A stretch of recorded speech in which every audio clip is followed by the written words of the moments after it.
A father handed a golf club to a 7-month-old baby. The baby could not walk yet. He sat in a high chair in the garage and watched his father hit balls into a net for hours. At 2 years old, he was on national television putting against a comedian. At 3, he shot a 48 over 9 holes. By 4, he was being dropped off at a golf course at 9 in the morning and picked up at dark. His name was Tiger Woods, and by 21, he was arguably the greatest golfer who had ever lived. That story became the blueprint for an entire generation. Start early. Pick one thing. Go deeper than anyone else is willing to go. 10,000 hours. It is the most repeated career advice of the last 30 years, and it has quietly convinced millions of people that they are broken. Because there is a second story, and it almost never gets told. Another boy, born in Switzerland, had a mother who worked as a tennis coach. She refused to coach him. His technique was unusual, and she did not want the fight. So he played everything else instead. Squash, skiing, wrestling, swimming, skateboarding, basketball, handball, table tennis, badminton over the neighbor's fence. He was so scattered that when he finally started taking tennis seriously as a teenager, other kids his age were years ahead of him. His parents were not pushing him toward the top. They were mostly telling him to stop throwing his racket. That boy was Roger Federer. He won 20 Grand Slam titles. 2 stories. 2 completely opposite paths. And for 30 years, the world only told you one of them. In 2019, a researcher named David Epstein went looking for the actual data behind elite performance, and what he found did not match the myth at all. In sport after sport, the athletes who reached the very top had gone through what scientists call a sampling period. They played multiple sports. They delayed specializing. They spent less time in structured practice early on than the kids who eventually plateaued. The early specializers got a head start, and then they got passed. But this was never really about sport. Sport was just the place where the numbers were easy to count.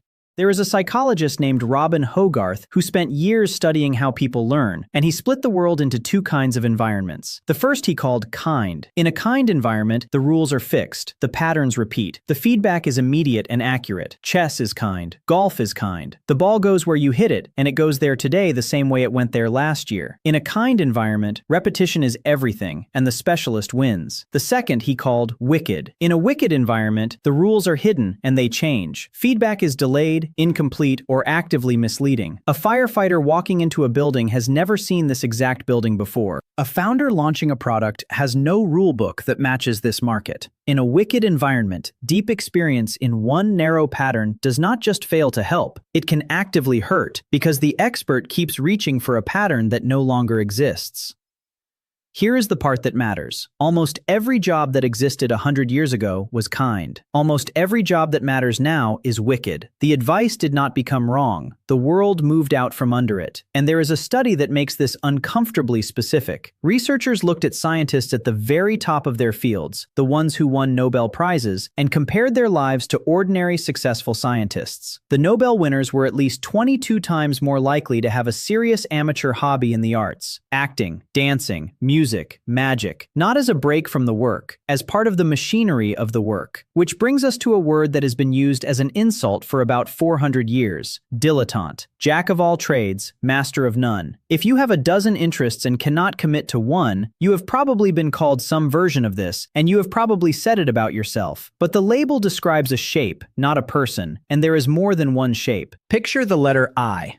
One vertical line. That is the specialist. One field, enormous depth, no width. It is a genuinely powerful shape, and the world needs it. Surgeons should be eye-shaped. So should the person maintaining the aircraft you fly on. Now picture a dash, one horizontal line, wide and completely flat. This is the trap. A little knowledge of everything, no depth anywhere. This is the shape that produces the anxiety, because there is no ground under your feet, nothing you can stand on, nothing anyone will pay for. Now picture the letter M, 2 vertical legs connected across the top. 2 areas of real depth joined by a wide band of curiosity. This is the polymath shape, and it is the one almost nobody is taught to aim for. Not because it is rare in nature, because it is rare in advice. And the thing an M-shaped mind can do that an I-shaped mind cannot is called far transfer. A specialist uses near transfer. Take a solution, apply it to a problem that looks like the last one. It is fast and reliable, and it works right up until the problem stops looking familiar. Far transfer is different. Far transfer is seeing the underlying structure of one thing and recognizing it inside something that shares none of its surface. When Johannes Kepler was trying to work out why planets move the way they do, he did not solve it with more astronomy. He solved it by borrowing an idea from the study of magnets, because the shape of the problem reminded him of something he had read about a completely unrelated force. It was a metaphor. It became the foundation of modern physics. A person who understands how a tree's root system branches can look at a chaotic database and suddenly see how to organize it. A musician who understands counterpoint, two independent melodies running at once without colliding, can look at software and see a cleaner way to structure it. That is far transfer. It is the ability to hear the music instead of just reading the notes. And here is what that means for every abandoned interest sitting in your history. The 3 months you spent on medieval architecture, the year of pottery, the obsession with shipwrecks. Those were not wasted time. They were deposits into a library of structures. And far transfer is only possible for someone who has a library to pull from. You cannot connect dots you never collected. So how do you actually build the M instead of the dash?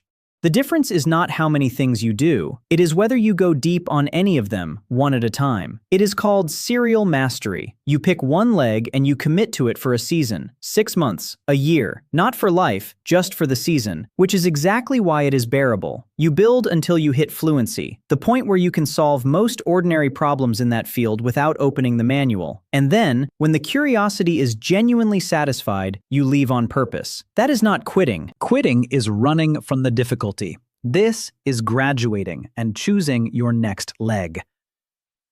There is a second condition, and it is one people rarely admit out loud. Depth requires spare mental capacity, and most jobs eat all of it.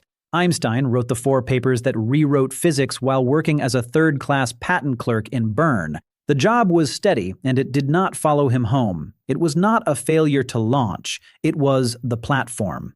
A high-stress, high-passion job that takes 110% of you leaves nothing for the second leg, and that is the trade almost nobody calculates before making it. And the third condition is a container. A curious mind produces more ideas than it can hold, and holding them in your head is what turns curiosity into overwhelm. A German sociologist named Niklas Luhmann solved this with a wooden box and index cards. 1 idea per card, each card linked to the ones it connected to. Over 30 years, the box grew to about 90,000 cards, and Luhmann published more than 70 books and nearly 400 articles. He said he did not write them alone. He said he wrote them with the box. You do not need a wooden box. You need somewhere outside your own skull to put things, so that when the obsession fades, you can let it go without guilt and find it again 3 years later at the exact moment it becomes useful. So here is where all of it lands. You were told there was one shape. You did not fit it, so you assumed the problem was you, and you have been apologizing for the most valuable thing about you for years.